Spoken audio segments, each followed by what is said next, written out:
Friends, good morning. Once again welcome back to my YouTube channel Uttarakhand special by Pawan Bora. आज मैं लाया हूं आपके लिए बायोलॉजी का एक टॉपिक, ब्रेन, जो कि काफी इंपॉर्टेंट टॉपिक है। एक तरीके से आप कह सकते हैं कि जो ब्रेन है हमारी बॉडी का मेन पार्ट होता है। Without brain nothing is possible. मैं आपको बता दूं, जो भी एक्टिविटीज हम करते हैं, जैसे मैं स्पीकिंग कर रहा हूं, या हमारा जो कॉमन सेंस होता है, इंटेलिजेंस, आईक्यू लेवल, या हमें ठंडे गर्म का जो एहसास होता है, इमोशंस जो होते हैं हमारे, ये सारी चीजें रेगुलेट होती है हमारी ब्रेन से। मैं आपको देख पा रहा हूं या मुझे यहां पर कोई भी चीज दिख रही है, वो पॉसिबल है सिर्फ ब्रेन की वजह से। क्योंकि आपने देखा होगा कि हमारे जो आंखों के अंदर रेटिना होती है, रेटिना के अंदर जो इमेज का फॉर्मेशन तो हो जाता है, बट लेकिन एक्चुअल जो हमें इमेज दिखती है और रियल इमेज जो बनती है हमारी, वो हमारे ब्रेन में बनती है, जिसको बोलते हैं ऑसिपिटल चैम्बर। ऑसिपिटल चैम्बर में ही हमारी रियल इमेज का फॉर्मेशन होता है और एक्चुअल साइज जो होता है हमारा, वो हमें दिखता है ऑसिपिटल चैम्बर में। हमारे ब्रेन में एक न्यूरॉन्स होते हैं, यानी कि एक तरीके से न्यूरॉन्स की कोटिंग होती है। न्यूरॉन्स तकरीबन 30 बिलियन न्यूरॉन्स हमारे ब्रेन में होते हैं।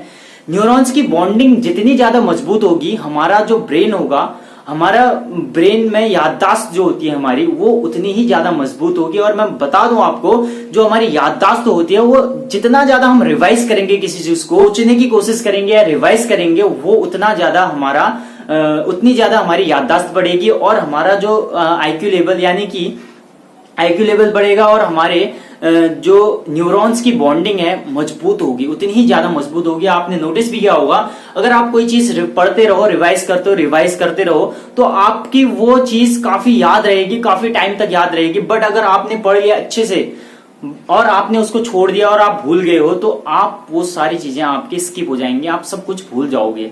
तो ब्रेन काफी इंपॉर्टेंट होता है, उसमें न्यूरॉन्स की कोटिंग होती है। न्यूरॉन्स होते हैं हमारे ब्रेन के अंदर, जो कि हमारी बॉडी के लार्जेस्ट सेल होते हैं। हमारी largest cell of our body वो होते हैं न्यूरॉन्स। और न्यूरॉन्स की कोटिंग, यानी कि न्यूरॉन्स की जो बॉन्डिंग होती है, अच्छी होनी चाहिए। मान लिया जाए कि मैं यहाँ पर कहीं पर गया हूं और वहां पर मेरे को कोई आदमी मिला है। अगर हम एक दूसरे के साथ हमारी दोस्ती लग गई है और 10 साल बाद मेरे को वो आदमी मिलता है, बट उस टाइम क्या होगा, वो आदमी मेरे को एकदम से उसने पहचान लिया। सपोज दैट वो आया मेरे पास और उसने कहा, सर आपने मेरे को पहचाना? तो मैं भूल गया हूं, तो मैं कहूंगा नहीं, मैंने तो नहीं पहचाना, आप कौन? तो वो कहेगा कि भैया अरे हम मिले थे आपको, तो मुझे याद नहीं आएगा, हो सकता है मैं थोड़ा सा याद रिकॉल नहीं कर पा रहा हूं उस चीज को। तो बाद में क्या होगा, वो मेरे से कहेगा, अरे वो आप हम वहां मिले थे, वहां शिमला बहादुर, मालवीय नगर, जगतपुरा, ऐसे कहेगा। तो हाँ ठीक है, मैं कहूंगा अच्छा, फिर मुझे याद आने लगेगा। जैसे रिकॉल, चीजें अगर रिकॉल होती हैं तो उससे हमारी याददाश्त जल्दी वापस आती है, यानी मेमोरी थोड़ी सी शार्प होती है। तो इस तरीके से क्या होता है, न्यूरॉन्स की बॉन्डिंग मजबूत होती है। और वो कैसे हुई कि उसने मेरे को याद दिलाया, पुरानी चीजें मेरे को याद दिलाई। तो हमें रिवाइज करना है, यानी कि पुरानी चीजें याद करने की जरूरत होती है, जिसकी वजह से हमारे न्यूरॉन्स की बॉन्डिंग मजबूत होती है। और न्यूरॉन्स की बॉन्डिंग मजबूत होगी तो हमारी याददाश्त बहुत तेज होगी, यानी कि ब्रेन भी शार्प होगा। ये बहुत बढ़िया फंक्शन होता है ब्रेन का। अब मैं आपको बता दूं, हमारे जो मेल होते हैं, यानी कि हम में जो ब्रेन का वेट होता है तकरीबन 1400 ग्राम होता है, और जो फीमेल होते हैं, फीमेल का जो वेट होता है 70 ग्राम कम होता है। लेकिन कहीं कहीं आप ये भी देखोगे कि जो मेल होते हैं, उनका जो ब्रेन का वेट होता है 1336, यानी कि 1336 ग्राम होता है। और जो वीमेन्स होता है, यानी कि फीमेल जो होते हैं, उनका तकरीबन 1100 के समथिंग होता है। जनरली अगर मैं बात करूं, हमारी बॉडी का 2% वेट होता है हमारे ब्रेन का, ठीक है। और हमारे ब्रेन के 3 पार्ट होते हैं। एक प्रोस इंसेफेलन बोलते हैं, यानी कि अग्र मस्तिष्क उसको बोलते हैं। सेकंड जो होता है उसको बोलते हैं पश्च मस्तिष्क, यानी कि रोम इंसेफेलन। और तीसरा होता है मध्य मस्तिष्क, यानी कि उसको बोलते हैं मेस इंसेफेलन, ठीक है। तो इस तरीके से ये ब्रेन के 3 पार्ट होते हैं, 3 कैटेगरी उनकी डिवाइड कर रखी है।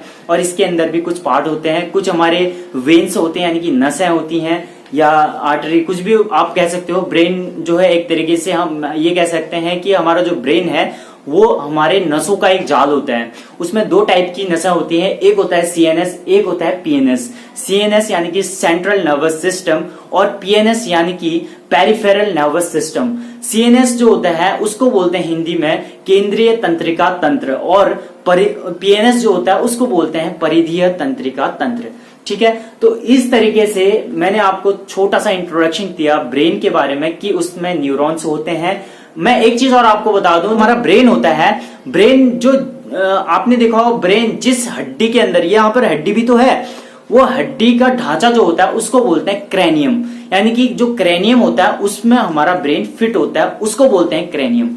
ठीक है, इस तरीके से मैंने आपको बताया कि ब्रेन का फंक्शन क्या होता है। हमारे इमोशंस, हमारा आईक्यू लेवल, इंटेलिजेंस, सारी चीजें रेगुलेट होती है ब्रेन से, और without brain nothing is possible. मैं ऑलरेडी आपको बता चुका हूं कि ब्रेन ही सारी चीजें रेगुलेट करता है। हमारी जो ये नसों का जाल होता है सर में, जो ब्रेन के अंदर जो नसें जाती है, यहाँ पर एक होता है स्पाइनल कॉर्ड। आपने डायग्राम भी देखा होगा, यहाँ पर ये डायग्राम है। इस तरीके से ये हमारे ब्रेन का एक जाल होता है जो कि नीचे जाता है रीढ़ की हड्डी, और जो हमारी ये रीढ़ की हड्डी है उसके बीच में ऐसे नसें नीचे को जाती हैं और हर जगह फैलती हैं। ठीक है, तो चलो देखते हैं ब्रेन के बारे में और डिटेल से कि क्या क्या है ब्रेन के अंदर। तो देखते हैं ब्रेन को। और जैसे कि मैंने बताया कि हमारे 30 बिलियन तकरीबन न्यूरॉन्स होते हैं, और largest cell in our body, हमारे शरीर का सबसे बड़ा सेल होता है ये न्यूरॉन्स। और ब्रेन के बारे में, जैसे हमारे हार्ट की जो गतिविधि होती है, इलेक्ट्रोकार्डियोग्राम ईसीजी से उसका ग्राफ देखा जाता है। और अगर ब्रेन की मैं बात करूं, ब्रेन के लिए जो ग्राफ बनता है उसको बोलते हैं ईईजी, यानी कि इलेक्ट्रोइंसेफेलन ग्राफ। इसको बोलते हैं इलेक्ट्रोइंसेफेलन ग्राफ। ईसीजी हार्ट के लिए होता है और ईईजी जो होता है वो ब्रेन के लिए होता है। इस तरीके से आप देख सकते हैं। और अब मैं बताता हूं, ब्रेन जो है इसके 3 पार्ट होते हैं। एक होता है प्रोसिंसेफेलन, एक होता है रोम्बिंसेफेलन, यानी कि इसको बोलते हैं अग्र मस्तिष्क, इसको बोलते हैं पश्चिम मस्तिष्क, और इसको बोलते हैं मध्य मस्तिष्क। ये जो मस्तिष्क होता है, इसको एक बायोलॉजी का टर्म इंसेफेलन जो होता है, ये मस्तिष्क को बोलते हैं एक तरीके से, क्योंकि ये बायोलॉजी का एक टर्म है। जैसे आपने देखा होगा जापानीज इंसेफेलिटीज, यानी कि जो जापानीज बुखार होता है, एक तरीके से आपने देखा होगा जापानीज इंसेफेलिटीज। इस तरीके से जापानीज बुखार होता है जो कि एडीज मच्छर की वजह से होता है। एडीज एक मच्छर होता है, लेडीज मच्छर होता है मेरे ख्याल से। तो ये एडीज मच्छर है, जो एडीज मच्छर की काटने की वजह से जापानीज बुखार आता है। इसी की वजह से झींगा या डेंगू जो बुखार होते हैं, ये एडीज मच्छर के काटने की वजह से होता है। और ये जापानीज इंसेफेलिटीज होते हैं, यानी कि इंसेफेलिटीज यानी कि मस्तिष्क ज्वर इसको बोलते हैं एक तरीके से। जो ऐसा होता है, जो बीमारी यानी कि जो बुखार हमारे दिमाग में चढ़ जाता है ना, उसको बोलते हैं इंसेफेलिटीज।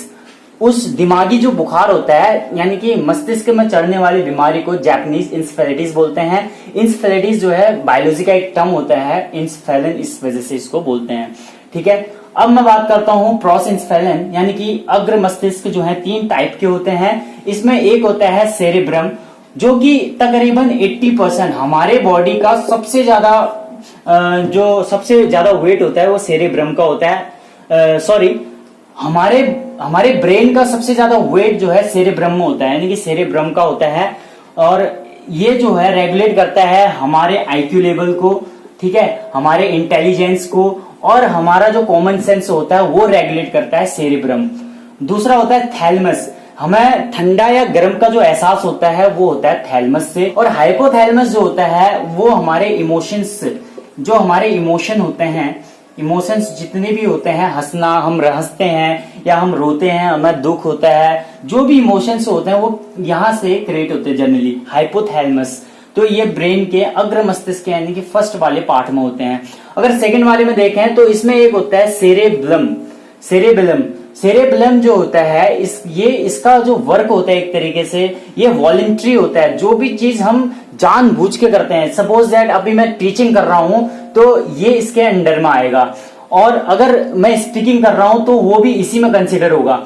इसमें वो चीजें कंसिडर होंगी, यानी कि वॉलेंट्री चीजें जो होंगी या जो हमारी स्वैच्छिक चीजें होती हैं वो सारे सेरेब्रम में कंसिडर होते हैं।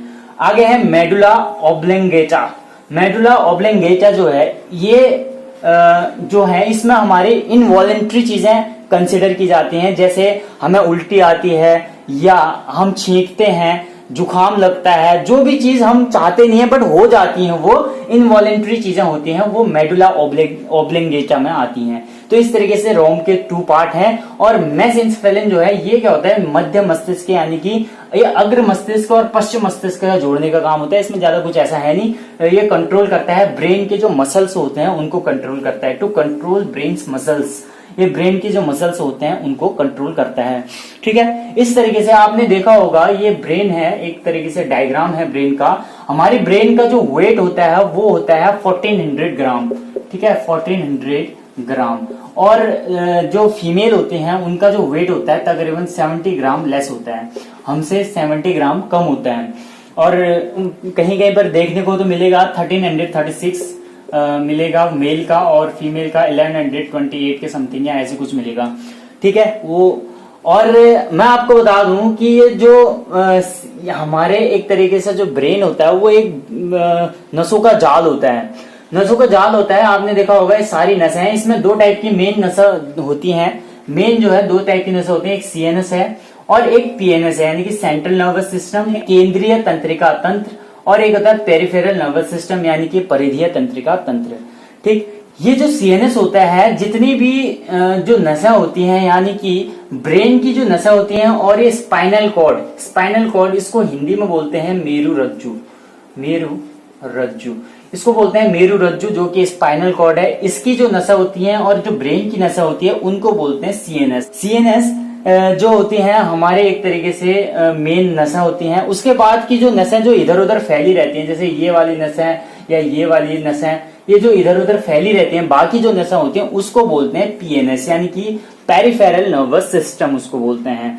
ठीक है, और मैं आपको बता दूं ये जो सीएनएस है 80% तकरीबन नसें हैं, यानी कि इसका वेट होता है, सीएनएस का वेट 80% तकरीबन होता है, और बाकी का जो वेट है वो पीएनएस का रहेगा इस तरीके से। और जो स्पाइनल कॉर्ड है, हमारा जो हड्डी हमारा जो रहता है उसका काम होता है, हड्डी का जो ढांचा, रीढ़ की जो हड्डी होती है हमारी जो रीढ़ की हड्डी होती है उसका काम होता है ये स्पाइनल कॉर्ड को कवर करना, यानी उसकी रक्षा करना। स्पाइनल कॉर्ड मेरु रज्जु की रक्षा करना, इनको उसको प्रोटेक्शन देना हमारे रीढ़ की हड्डी का काम होता है। जो ये हड्डी का ढांचा होता है उसको बोलते हैं क्रेनियम।